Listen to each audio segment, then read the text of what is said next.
Bismillahirrahmanirrahim. Assalamualaikum warahmatullahi wabarakatuh. Innal hamdalillah nahmaduhu wa nasta'inuhu wa nastaghfiruh. Wa na'udzu billahi min shururi anfusina wa min sayyiati a'malina. May yahdihillahu fala mudilla lahu wa may yudlil fala hadiya lahu. Asyhadu an la ilaha illallah wahdahu la syarika lahu wa ashhadu anna Muhammadan abduhu wa rasuluhu la nabiyya ba'd. Allahumma salli ala Muhammadin wa ala alihi wa ashabihi ajma'in. Amma ba'd, kita lanjutkan kajian kita masih dalam asma wa sifat. Kita masih dalam pembahasan tentang nama Allah yang Maha Agung yang pertama, yaitu Allah. Kajian kita malam ini adalah keistimewaan nama Allah, yaitu Allah dibanding dengan nama Allah yang lain. Keistimewaan yang pertama adalah nama Allah yang Maha Agung, yaitu Allah, itu terulang di dalam Al-Quran sebanyak 1750 kali. Nama Allah yang bernama Allah itu terulang di dalam Al-Quran sebanyak 1750 kali. Tentu ini menunjukkan bagaimana pentingnya nama ini dibanding dengan yang lain, karena sesuatu yang sering diulang itu adalah menunjukkan hal yang sangat penting. Ini khususiyah yang pertama. Yang kedua, keistimewaan nama Allah Subhanahu wa ta'ala dibanding dengan nama yang lain. Nama Allah ini Allah khususkan kepada dirinya saja, sehingga tidak ada makhluk yang berani mengatakan namanya adalah Allah. Ada enggak makhluk namanya Allah? Enggak ada. Tidak ada satu makhluk pun yang berani menamakan dirinya bahwa dia adalah Allah. Fir'aun pun tidak berani mengatakan dia Allah. Orang-orang kafir Quraisy pun punya Tuhan banyak. Mereka bikin di sekeliling Ka'bah, tidak satu pun mereka berani katakan namanya Allah. Karena memang yang berhak menjadi atau penyandang nama Allah adalah harus mampu menciptakan. Harus mampu menciptakan. Kita sudah bahas itu. Jadi kenapa Allah Subhanahu wa ta'ala dikatakan Allah, dan arti Allah adalah al-ma'luh al-ma'bud, adalah karena dia sang pencipta. Nah, maka tidak ada makhluk yang bernama Allah. Ini adalah kekhususian daripada nama Allah yang kedua. Seterusnya kekhususan atau keistimewaan nama Allah yang ketiga, annahu al-aslu fi asma'illah wa sa'iril asma' mudhafatun ilaih. Bahwa Allah itu adalah asal semua nama-nama Allah yang lain. Semua nama-nama Allah diidhofahkan kepadanya, disandarkan kepadanya. Jadi semua nama-nama Allah itu disandarkan kepada Allah, diambil dari Allah Subhanahu wa ta'ala. Tidak sebaliknya.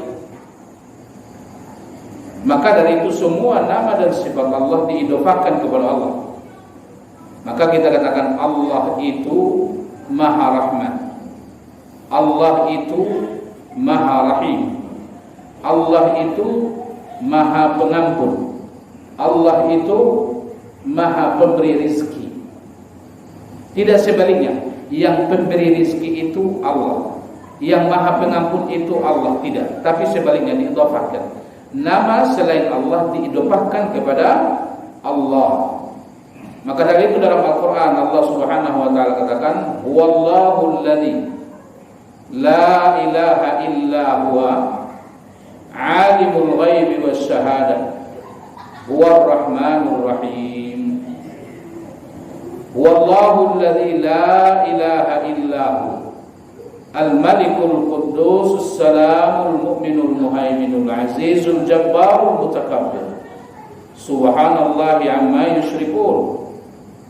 Huwallahu alladhi huwallahul khaliqul bari'ul musawwirul lahul asmaul husna yusabbihu lahu ma fis samawati wa ma fil ardh.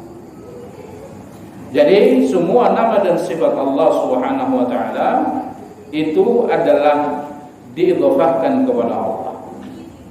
Ini keistimewaan yang berikutnya. Keistimewaan yang berikutnya, annahu dallan ala jami'il asma'il husna. Kalau kita menyebut nama Allah, berarti semua nama Allah yang lainnya itu sudah terkandung di dalam kalimat Allah. Semua nama-nama Allah yang lain itu terkandung di dalam kalimat Allah ketika kita menyebut nama Allah.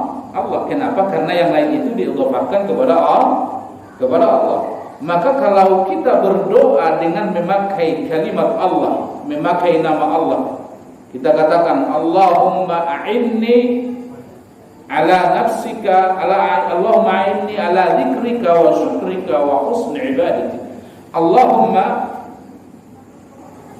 ini kalau kita memakai kalimat Allahumma di dalam doa, berarti kita sudah memakai semua nama dan sifat Allah, sudah terkandung di dalam kalimat Allah atau terkandung di dalam kalimat Allahumma. Maka berdoa dengan memakai kalimat Allahumma adalah doa yang paling afdal. Jemaah sekalian, Allah katakan qul Allah, berdoalah kepada Allah Subhanahu wa taala, awidur rahman, atau berdoa dengan memakai kalimat ar-rahman. Kenapa? Karena kalau kita berdoa dengan memakai kalimat Allah, nama Allah yang bernama Allah, yaitu Allahumma, itu adalah sudah sama artinya kita berdoa dengan melalui semua nama dan sifat. Cuman ada aturannya nanti, kapan berdoa dengan Allahumma, kapan berdoa dengan Rabbana, kapan berdoa dengan Rabbi. Ada aturannya, karena meminta sama Allah juga kayak ngambil uang di ATM. Kalau paspornya nggak cocok, nggak keluar uang. Ya, maka perhatikan di dalam Al-Quran, Anda akan temukan banyak doa. Kalau dalam Al-Quran hanya 4 doa, hanya 4 doa dalam Al-Quran yang dimulai dengan kalimat Allahumma, termasuk doa orang yang ada di dalam surga. Termasuk doa orang yang ada di dalam surga. 100 lebih kita akan temukan doa dalam Al-Quran diawali dengan Rabbi. 50 sekian atau lebih kita akan lihat bahwa di dalam Al-Quran doa diawali dengan Rabbana. Nah, jadi ada aturan-aturannya kapan memakai nama dan sifat Allah di dalam berdoa, karena Allah menyuruh kita untuk berdoa dengan melalui nama dan sifatnya. Karena apapun yang Anda minta, apapun yang Anda butuhkan, maka Anda akan temukan nama Allah ada di situ. Anda butuh kesembuhan, Allah As-Sami. Anda butuh pertolongan, Allah adalah An-Nasir. Jemaah sekalian, maka dari itu Allah memerintahkan kita untuk berdoa kepada Allah melalui nama dan sifat. Nah, jadi keistimewaan nama dan sifat, keistimewaan nama Allah yang bernama Allah tadi berikutnya adalah bahwa semua nama dan sifat Allah itu sudah terkandung di dalam nama Allah yang Maha Agung, yaitu Allah. Seterusnya, keistimewaan nama Allah bahwa alif lam yang ada di awal kalimat Allah itu adalah mabni, bukan tambahan. Bukan tambahan. Beda dengan alif lam yang ada pada setiap nama dan sifat Allah yang di awal itu adalah tambahan. Sebagai tanda dia adalah ma'rifat. Ar-Rahman, Ar-Rahim, Al-Aziz, Al-Malik. Tapi kalau Allah itu bukan tambahan. Itu bukan tambahan. Apa dalilnya? Apa buktinya? Setiap kalimat yang pakai alif lam, kalau ditambah di awalnya ya, maka alif lamnya harus dibuang. Allah tidak seperti itu. Ar-Rahman, kalau Anda berdoa dengan Ar-Rahman, ya Rahman, tidak boleh ya Ar-Rahman. Tidak boleh. Ar-Rabb, ketika Anda berdoa ya Rabb, tidak boleh ya Ar-Rabb. Jadi setiap nama dan sifat Allah ketika diawali dengan ya, maka alif lamnya dibuang kecuali Allah. Kalau Allah gimana? Ya Allah. Padahal asal katanya adalah al-ma'lum. Ya Allah. Cuman ianya ini biasa bisa dibuang ketika berdoa. Maka diganti dengan, ditambah dengan apa? Apa tambahannya? Min. Allahumma. Tidak bisa juga dikatakan ya Allahumma. Allahumma ditambah di akhir mim. Fungsinya kemarin ada dua. Yang pertama menunjukkan jamak, menunjukkan banyak. Biasa setiap yang banyak, setiap yang jamak itu diakhiri dengan mim. Ibnu Qayyim al-Jauziyah katakan begitu. Antum, ya kan? Mereka. Ummun, ibu, karena semua orang berasal dari ibu. Dan seterusnya. Nah, ini bukan berarti Allah banyak. Kenapa ditambah di akhirnya mim? Bukan berarti Allah banyak. Yang banyak itu apa? Semua nama dan sifat Allah terkandung di dalam nama Allah. Maka dia ditambahi mim dalam doa. Allahumma. Ini pertama maknanya. Makna yang kedua, kenapa ada mim di akhir Allahumma? Allah itu diakhiri dengan mim, ganti daripada ya. Ganti daripada huruf ya di awal. Sehingga kita tidak mengatakan ya Allahumma. Kalau mau pakai ya, jangan pakai mim. Ya Allah. Tapi kalau tidak pakai ya, Allahumma. Jadi fungsi mim itu adalah untuk menggantikan kalimat ya. Adalah kalimat ya. Ya. Mana lebih afdal, ya Allah atau Allahumma?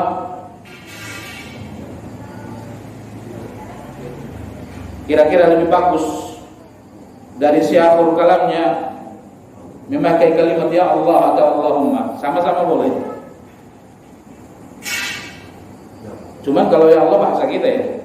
Tapi sebagusnya pakai Allahumma, karena ya itu adalah menunjukkan jauh. Kayak Allah jauh aja. Ya, tapi tak apa-apa. Lebih bagus, lebih afdal dengan kalimat Allahumma. Itu adalah lebih dekat. Idza sa'alaka 'ibadi anni fa inni qarib ujibu da'watad da'i idza da'an falyastajibu li wal yu'minu bi. Jadi berdoa pun kepada Allah harus berbaik sangka, jangan merasa Allah jauh.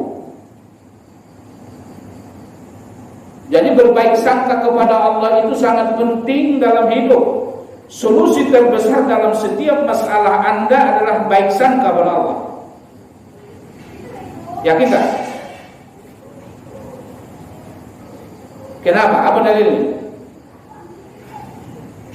Kalau Anda sakit lalu Anda berburuk sangka, Allah gak bakalan sembuhin saya. Udah gak sembuh, selesai. Ana inda dhanni abdi, saya ada di atas praduga hamba.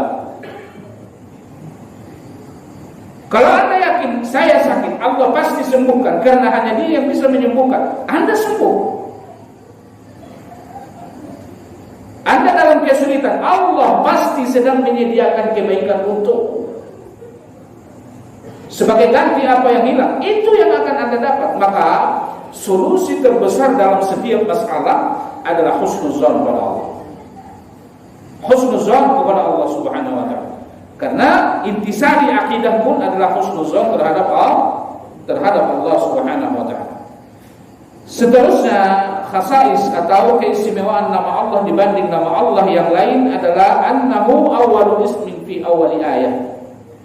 Bahwa Dia, Allah itu adalah nama Allah yang pertama di dalam ayat Al-Quran yang pertama. Apa ayat Al-Quran yang pertama? Apa ayat Al-Quran yang pertama? Ada yang mengatakan Bismillah, ada yang mengatakan Alhamdulillah, khilafiyah. Dan tidak ada yang bisa disalahkan. Maka kalau Anda dengar ada orang yang baca ayat, dia tidak pakai bismillah, maksudnya dia tidak jaharkan bismillahnya, berarti dia orang yang meyakini bahwa ayat pertama dalam Al-Quran adalah Alhamdulillah, bukan bismillah. Dalilnya ada. Kalau Anda dengar ada orang yang membaca suratul Fatihah dalam sholat, dia menjaharkan bismillah, dia adalah orang yang meyakini bahwa bismillah ayat pertama dalam suratul Fatihah. Enggak masalah. Jangan katakan orang yang menjaharkan bismillah bid'ah atau orang yang mensihirkan bismillah adalah bid'ah. Yang komentar orang yang enggak tahu komentar nih, orang yang bodoh. Sama-sama ada dalil. Sama-sama ada dalil. Jemaah sekalian, orang yang mengatakan bahwa bismillah adalah awal daripada suratul Fatihah, ayat pertama dari suratul Fatihah, maka lihat di situ tetap yang pertama adalah nama Allah. Bismillah. Orang yang mengatakan bahwa ayat yang pertama di dalam Al-Fatihah adalah Alhamdulillah, bukan bismillah, tetap yang pertama adalah nama Allah. Bismillah. Paham? Nah, ini adalah keistimewaan nama Allah berikutnya, bahwa nama Allah Subhanahu wa taala Allah taruh di dalam ayat yang pertama di dalam Al-Quran. Seterusnya keistimewaan Allah Subhanahu wa taala, keistimewaan nama Allah yang bernama Allah adalah berdoa dengan mengawali nama Allah, itu adalah doa yang paling disenangi Allah. Allah Subhanahu wa taala katakan, qul ud'ullaha aw ud'ur rahman. Berdoalah kepada Allah dengan memakai Allah atau Ar-Rahman. Jadi doa yang paling disenangi Allah adalah doa yang memakai kalimat namanya yaitu Allah, dan doa yang memakai namanya yaitu yang berkaitan dengan Ar-Rahman. Berikutnya, bahwa fadilah atau keistimewaan nama Allah, siapapun orang yang ingin masuk ke dalam Islam, dia harus sebut nama Allah. Dan siapa yang ingin keluar dari dunia ini, Dia harus meyakini kalimat ini, yaitu Allah adalah ilah. Ada orang kafir, dia ingin masuk ke dalam Islam. Dia harus ngomong apa, Pak? Asyhadu an la ilaha illallah. Allah ini tidak boleh diganti. Bolehkah dia katakan asyhadu an la ilaha illallah? Boleh? Tidak boleh. Tidak sah dua kalimat syahadatnya. Padahal Ar-Rahman juga adalah salah satu nama Allah. Tidak sah kalau dia ganti nama Allah dengan nama yang lain. Dan setiap orang apabila ia ingin selamat sampai akhirat, dia harus keluar dari dunia ini dengan keyakinan bahwa Allah adalah ilah. Artinya mati dalam keadaan Islam. Allah Subhanahu wa taala katakan, ya ayyuhalladzina amanu taqullaha haqqa tuqatih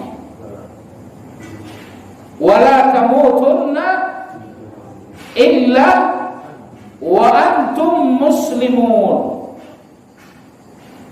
Hai orang-orang yang beriman, bertakwalah kalian kepada Allah dengan sebenar-benar takwa. Jangan sampai kalian mati kecuali dalam keadaan Islam. Saudara sekalian, nanti di akhirat tidak ada yang bisa nolong Anda. Tidak akan ada yang bisa menolong Anda, kecuali memang Anda adalah orang yang pantas ditolong. Siapa orang yang pantas ditolong? Adalah orang yang berhak ditolong. Siapa yang berhak ditolong? Orang yang mati dalam keadaan Islam. Kalau tidak mati dalam keadaan Islam, tidak ada nanti pertolongan. Jangankan yang nolong, nanya pun tidak ada. Kalau sekarang banyak pertolongan kan? Anda dapat kesulitan, Anda ditolong keluarga Anda ditolong teman Anda. Gak bisa mereka menolong, minimal mereka nanya. Tapi di akhirat ada yang nanya enggak? Gak ada. Ente dalam kesulitan nih? Gak ada. Para nabi ada ngomong nafsi, jiwaku.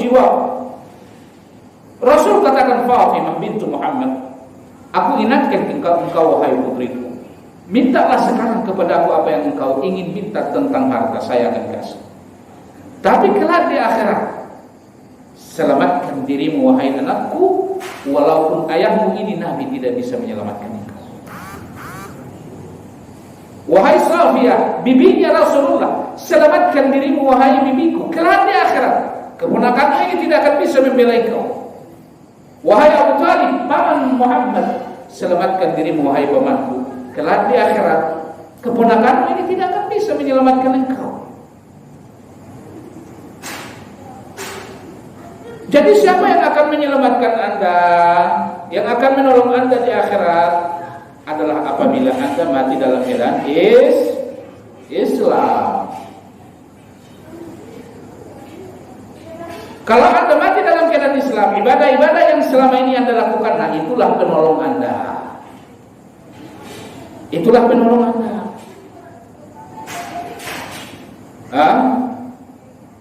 Cuman sekarang gak kerasa ya, merasa hebat karena merasa banyak yang nolong.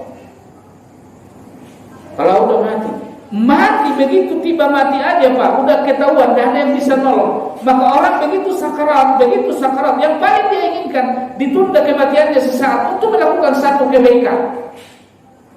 Karena dia udah lihat bahwa yang menolong dia adalah kebaikan. Yang menolong dia adalah ibadahnya.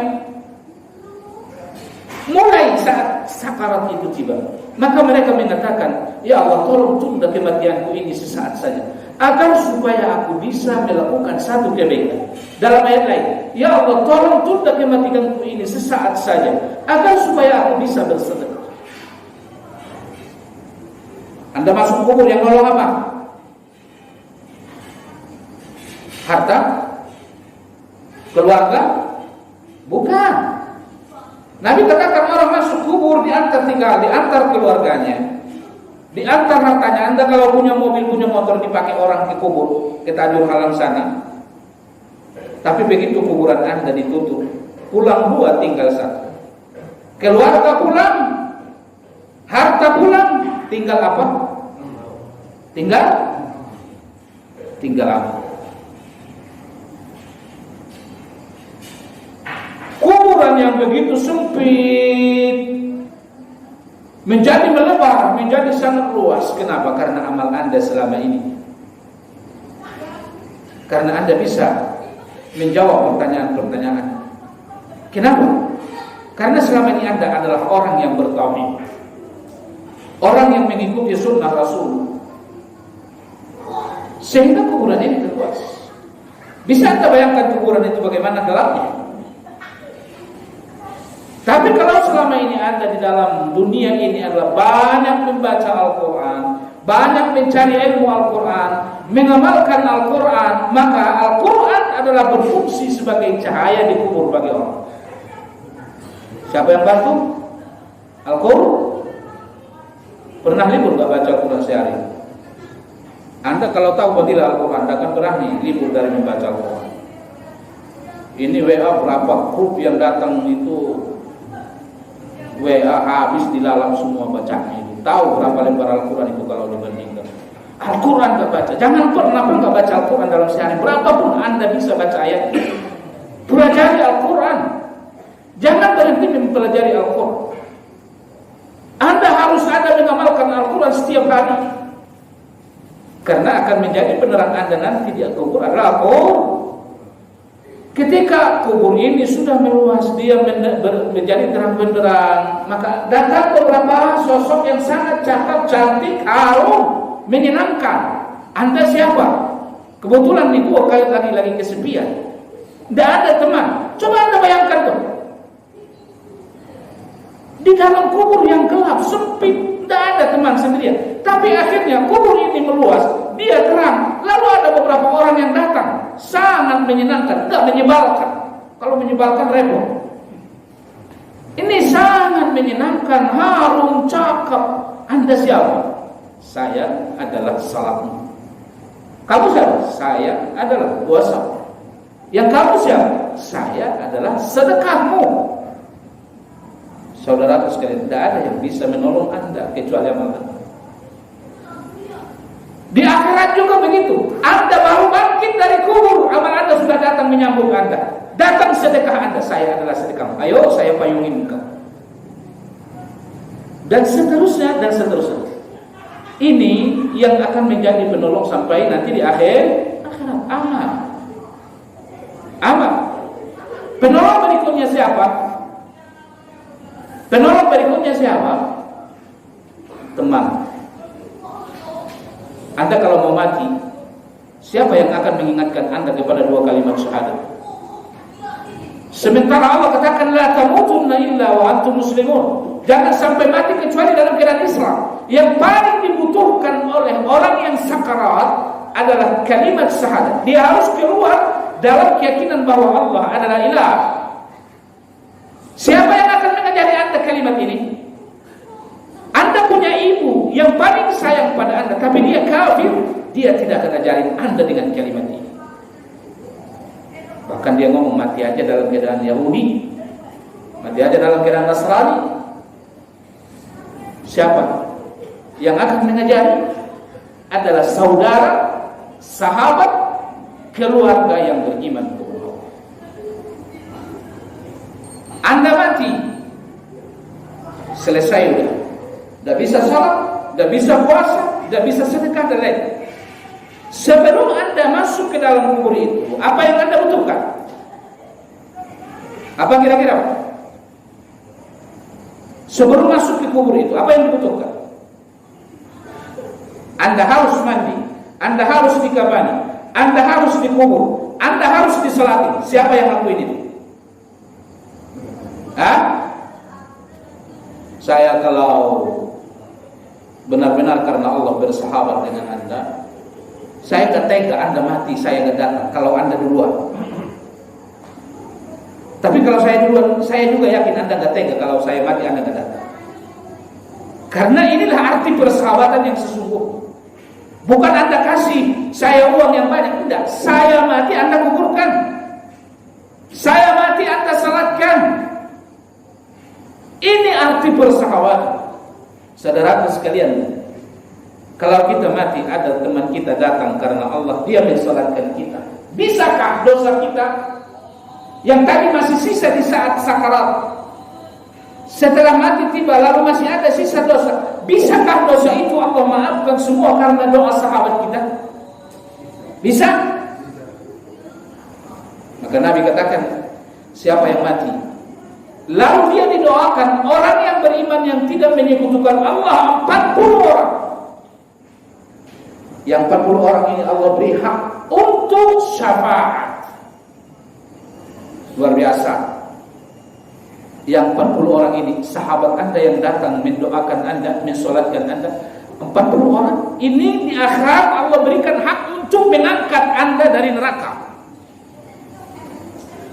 Dalam riwayat lain, siapa yang meninggal lalu dia disolatkan 100 orang yang tidak menyekutukan Allah, maka yang 100 orang ini kalau Allah berikan hak untuk memberi dia syafaat.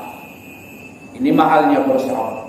Yang bisa bantu Anda adalah sahabat Anda seiman, bukan orang tua yang tidak beriman. Nah, maka perhatikan bagaimana Allah memberi support. Nabi memberikan motivasi kepada sahabat-sahabat kita yang beriman. Kalau kita mati, sehingga mereka tertarik dengan ikhlas datang mendoakan Anda. Apa kata Nabi? Siapa yang datang mensolatkan jenazah ikhlas karena Allah, maka Allah berikan dia pahala 1 qirat. Dia motivasi enggak? Hah? Kenapa Allah motivasi kita? Karena supaya datang dengan ikhlas mendoakan saudara Anda. Karena dia sangat butuh dengan doa Anda. 1 qirat. Kita pun dibawa ke kubur. Di pintu kubur, pintu awal, pintu gerbang akhirat, ada pertanyaan. 2 hal yang sangat penting di pintu kubur ini. Pertama, menjawab pertanyaan. Yang kedua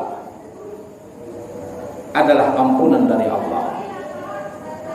Maka tidak ada doa yang paling penting di saat selesai memakamkan orang kecuali 2 hal. Ini aja ulang-ulang. Saya kadang-kadang dengan orang yang menguburkan jenazah, yang didoain dirinya. Yang sangat penting di atas kubur ini 2 doa. Allahumma tsabbithu bil qawli tsabit. Ya Allah, tetapkan lisannya agar supaya dia bisa menjawab pertanyaan malaikatmu yang sebentar lagi akan datang. Ini yang pertama, ulang-ulang aja itu.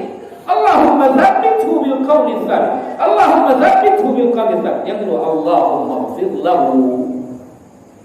Siapa yang akan mendoakan itu di atas kubur Anda? Siapa yang akan mendoakan itu? Buktikan aja. Kalau Anda orang yang malas ke masjid, Anda mati, orang akan ketarik bawa Anda ke kubur. Wah, mah kalau bukan kedatangan enak aja. Sholat aja malas. Buktikan aja. Kalau Anda orang tetap jemaah masjid, Anda mati, orang akan tega, Pak. Itu kebenaran. Pembuktian kebenaran itu adalah saat kematian. Jangan sampai Anda mati, orang banyak mengakui Anda bukan orang baik. Waliyadzubillah. Jadi siapa yang memohon kepada Allah di atas kubur itu di saat Anda menghadapi 2 malaikat, supaya Anda bisa menjawab, supaya Anda bisa mendapatkan ampunan, adalah saudara Anda yang beriman. Subhanallah. Nabi katakan, saudaraku sekalian, ini Nabi loh, saudaraku sekalian, sahabat-sahabat, kalau aku sudah mati jangan kalian langsung pulang ya. Tolong dulu kalian berdiri di samping kuburanku, sekedar memotong onta dan membagi-bagi turut dagingnya. Sekedar memotong onta dan membagi-bagi dagingnya. Tolong berdiri di samping kuburanku sambil memohon kepada Allah supaya aku bisa menjawab pertanyaan. Aku diampuni Allah Subhanahu wa taala karena keberadaan kalian di kuburanku, di samping kuburanku adalah sangat menghibur aku. Ternyata Nabi aja begitu di dalam kubur. Dan sungguh sangat orang yang ada di kubur itu terhibur dengan adanya orang yang soleh, sahabat-sahabatnya yang soleh yang ada di atas kuburnya. Ini dalil bahwa kalau kita menguburkan jenazah, orang-orang yang beriman, sahabat-sahabat akrab yang beriman, termasuk keluarga, disunahkan untuk tidak langsung pulang, terus mendoakan yang tadi, karena jenazah ini sangat terhibur dengan itu. Saudaraku sekalian, tadi siapa yang mendoakan Anda di pintu gerbang akhirat ini? Siapa? Adalah orang beriman, sahabat Anda yang beriman. Kalau Anda punya sahabat yang beriman di Jakarta, datang dia, Pak, karena tahu Anda mati, dia antar ke kubur. Karena memang Allah dan Rasulnya juga kasih motivasi supaya dia ikut mengantarkan Anda ke kubur. Padahal Anda saat itu sudah sebuah bangkai. Tapi Nabi katakan, siapa yang mengikuti jenazah ke kubur untuk dikuburkan ikhlas karena Allah, Allah kasih pahala 1 qirat lagi. Jadi kalau ikut sholat, ikut nguburin berapa qirat? 2 qirat. Pahala itu ditimbang, nantinya ditimbang. 1 qirat itu timbangannya lebih berat dari gunung Uhud. Dalam penafsiran lain, lebih berat dari gunung yang paling besar sekali. Itu qirat.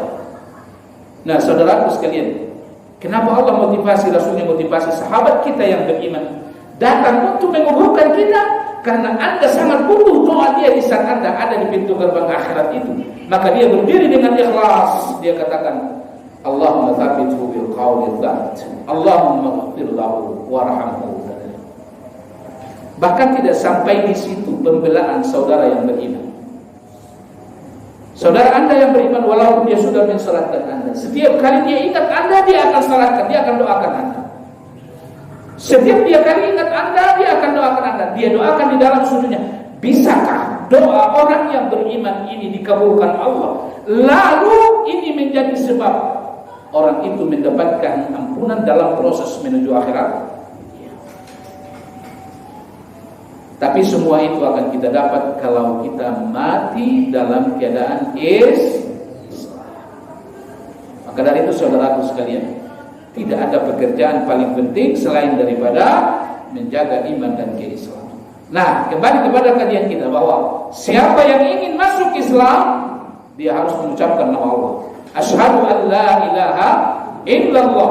Dan siapa yang ingin keluar dari dunia ini sehingga ia husnul khatimah, sehingga ia adalah orang yang berhak mendapatkan pertolongan di akhirat karena ibadahnya, pertolongan di akhirat karena sebab orang muslim yang lainnya, adalah kalau dia mati dalam keadaan meyakini bahwa Allah adalah ilah. Berikutnya adalah ikhtassa bil adzan wal takbir wal qasam. Antara lain keistimewaan nama Allah ini, dia adalah nama Allah yang dipakai ketika azan dikumandangkan. Allahu Akbar, Allahu Akbar, Allahu Akbar. Bolehkah dibilang Ar-Rahmanu Akbar, Al-Azimu Akbar? Tidak boleh. Allahu Akbar, Allahu Akbar.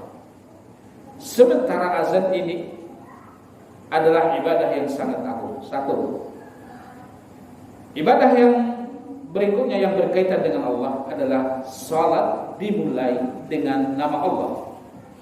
Bolehkah kita katakan Allahu Alim? Tidak. Tidak sah salat ketika lafaz takbir dirubah menjadi nama Allah, berubah menjadi nama yang lain. Harus tetap dengan nama Allah. Ada orang dia salat, sahkah salatnya? Dia diam, dia angkat tangan, enggak ngomong Allahu Akbar. Sahkah salatnya? Sahkah salatnya? Idza qumtum ila shalah fasilu wujuhakum sampai akhir. Nabi ajarin dulu. Lalu kata Nabi, fakabbir. Maka dari itu bertakbirlah engkau. Idza qumta ila shalah, apabila engkau hendak berdiri untuk salat. Jadi bahwa salat yang wajib rukunnya adalah antara lain berdiri bagi yang mampu. Kalau enggak boleh duduk. idza qumta ila shalah fa'asbighil wudu. Sempurnakan wudu. Tidak sah salat kalau tidak berwudu. Thumma istaqbilil qiblah. Kemudian hadapkanlah wajahmu ke kiblat. Kecuali dalam keadaan darurat. Kenapa harus dihadapkan wajah ke kiblat? Kenapa harus dihadapkan wajah ke kiblat? Karena ketika kita menghadapkan wajah kita ke kiblat, Allah pun hadapkan wajahnya pada kita. Paham? Maka Nabi katakan pertemuan manusia di dunia dengan Allah yang secara langsung adalah ketika ia salat. Maka ibadah yang paling agung setelah dua kalimat syahadat adalah salat. Kita sudah banyak berbicara tentang hebatnya ibadah salat. Ketika Anda ingin salat, Anda hadapkan wajah Anda ke kiblat, maka Allah pun hadapkan wajahnya pada Anda. Begitu? Begitu? Anda mengucapkan suratul Fatihah, Allah pun menjawabnya. Maka ulama kita mengatakan orang-orang ahlu salat, wajahnya Anda akan lihat berseri-seri. Wajahnya Anda akan lihat dengan sangat menyenangkan. Kenapa? Karena cahaya Allah akan dibagi kepada dia yang apabila ia salat menghadap wajah Allah.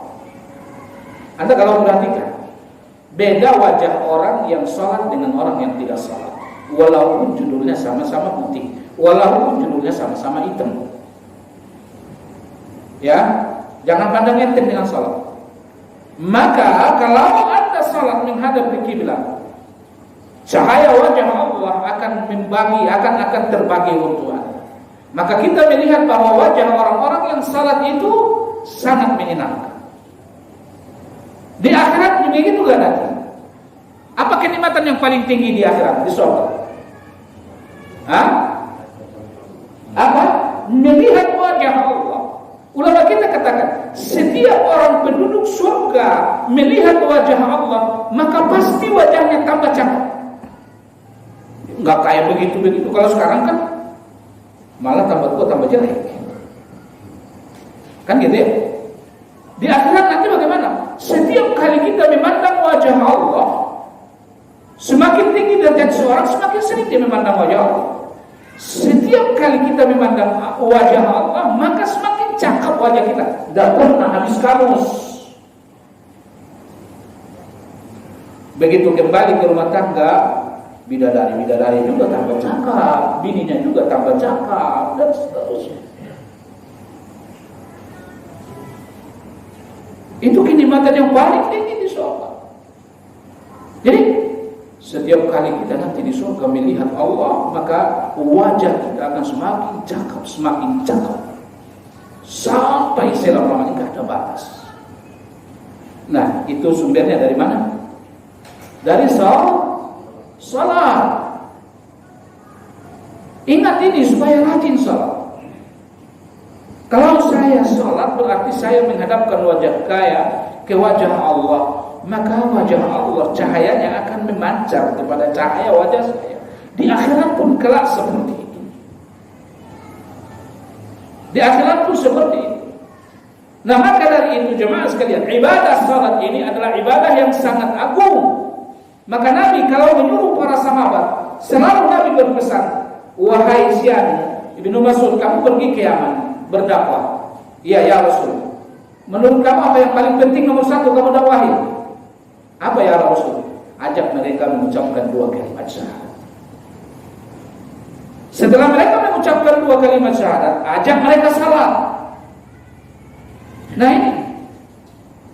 Nah, 2 kalimat syahadat tadi harus memakai kalimat Allah. Salat harus memakai kalimat Allah. Maka dari itu Nabi katakan, idza qumta ila shalah, apabila engkau berdiri hendak melakukan salat, fastaqbilil qiblah, menghadaplah engkau ke kiblat, fakabbir, lalu engkau takbir. Fa bimakna al-mubasyarah. Nabi memakaikan kalimat fa dengan makna mubasyarah. Maka tidak ada bacaan ketika berdiri seperti selama ini kita lakukan. Ada orang ketika dia sholat, mau mulai sholat Al-Fatihah, tidak ada. Tidak ada juga bacaan Allahumma shalli ala Muhammad ketika melakukan salat. Karena di situ ada fakabbir, maka segera engkau takbir. Allahu akbar. Nah, ini ibadah yang agung.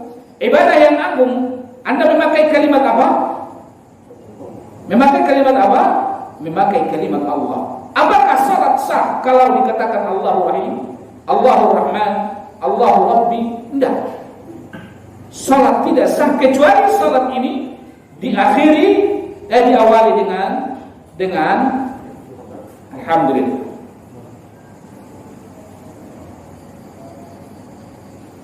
Diakhiri dengan apa?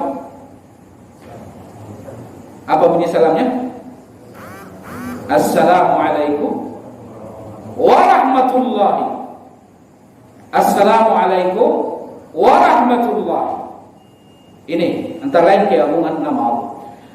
Dan tadi keagungan nama Allah Subhanahu wa taala adalah azan dimulai dengan Allah.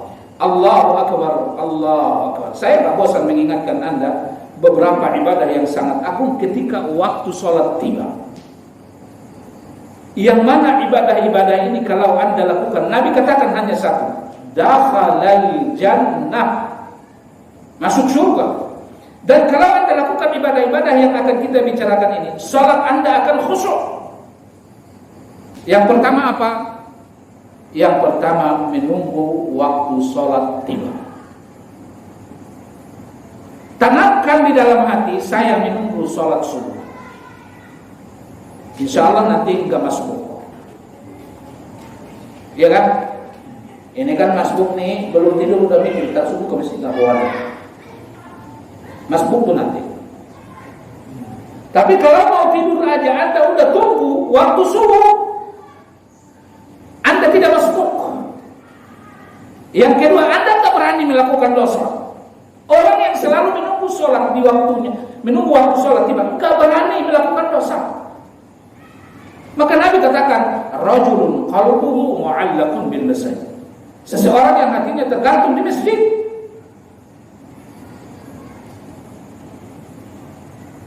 Masjid itu awal rahmat dunia akhirat. Jangan main-main tuh. Anda kalau senang ke masjid ini, bukti Anda akan masuk surga. Nanti kita akan lihat bagaimana memakai doa Ar-Rahman. Antara lain cara memakai doa Ar-Rahman atau Ar-Rahim adalah ketika Anda masuk masjid. Ya kan? Apa doanya? Allahumma ftah, Allahumma ftah abwaab rahmat. Karena di masjid ini Anda akan mendapatkan banyak rahmat. Di masjid ini Anda akan bertemu dengan orang-orang saleh. Di masjid ini Anda akan bertemu dengan orang-orang yang membuat iman Anda kuat. Di masjid ini akan bertemu dengan orang-orang yang membuat ibadah Anda baik.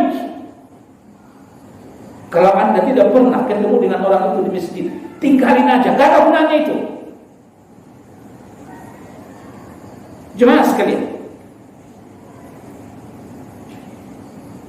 kalau waktu sholat tiba, tanamkan di dalam hati, saya menunggu sholat. Ini sholat apa yang belum tiba? Sholat subuh. Tanamkan di dalam hati, kalau nanti subuh, bahwa Anda adalah sedang menunggu waktu sholat. Apa pahalanya? Nabi katakan, dzalikumur riba, kan gitu ya. Pahala hanya menunggu waktu sholat tiba, itu adalah Nabi katakan Anda masuk surga. Cuma berat. Kecuali nanti Anda memiliki beberapa tips supaya itu Anda bisa lakukan. Antara lain nanti tipsnya apa? Antara lain tipsnya adalah Anda harus melihat bahwa kemampuan Anda beribadah itu adalah rahmat dari Allah. Tidak masuk surga seseorang di antara kalian karena amalnya, kata Nabi. Masa sih ya Rasulullah? Iya. Wala anta ya Rasulullah? Iya, sekalipun saya. Illa ayyatagammadani Allah bi rahmatihi wa fadlihi. Hanya saja Allah kasih aku rahmat. Tidak ada orang yang bisa hadir di sini kecuali orang yang dirahmati Allah.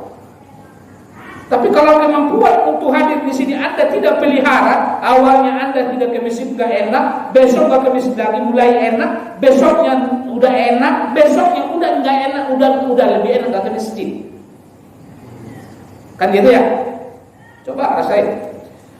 Yang kedua, setelah Anda menunggu waktu sholat, dan itu ketika Anda tumbuhkan dalam hati perasaan itu, Anda akan mendapatkan pahala. Apa pahalanya? Nabi katakan masuk surga, selesai. Setelah itu masuk waktu itu, apa yang Anda dapatkan ibadah berikutnya? Ini enggak dapatkan, Anda tidak dapat ini kalau enggak tiba waktu.